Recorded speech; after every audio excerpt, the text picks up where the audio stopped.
პირველი ქრისტიანი წამებული იყო სტეფანე. სიკვდილის წინ ის ისრაელის რელიგიურ წინამძღოლთა სინედრიონის წინაშე იდგა და ქადაგებდა.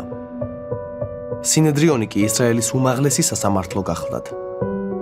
წმინდა წერილში ვკითხულობთ, რომ ისინი იმდენად გაღიზიანებულნი და გაბრაზებულნი იყვნენ სტეფანეზე, მათი სიძულვილი იმდენად ძლიერი იყო, რომ სტეფანეს სიტყვების მოსმენისას გულზე სკდებოდნენ და კბილებს აღრჭიალებდნენ.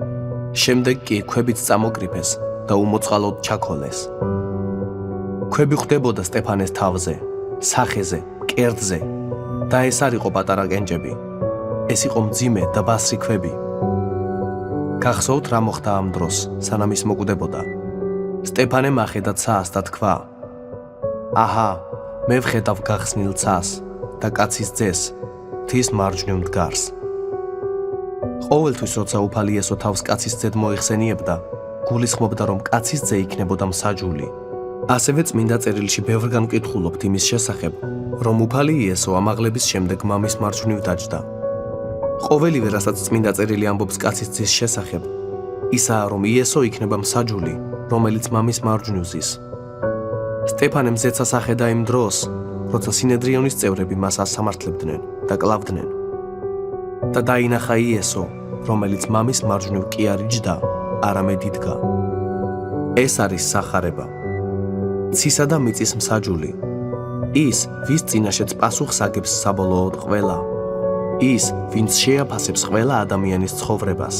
გახლავთ ის, ვინც იქნება თქვენი მსაჯული საუკუნეთა აღსასრულს და ვინც მამის მარჯვნივ იჯდება სასამართლო დარბაზში. შეხვალთ იქ და გკითხავენ, რა გქვიათ? შემდეგ წაიკითხავენ ბრალდებას თქვენ წინააღმდეგ. თქვენ შეხკურებთ მსაჯულს და უეცრად მსაჯული ადგება. გამოვა და იტყვის: მე ამ ადამიანის დამცველი ვარ. ეს გასაოცარი, წარმოუდგენელი რამაა. ღმერთმა ისე ჩაიფიქრა, რომ მსაჯული ჩვენი დამცველი იქნება. სწორედ ეს იხილა სტეფანემ.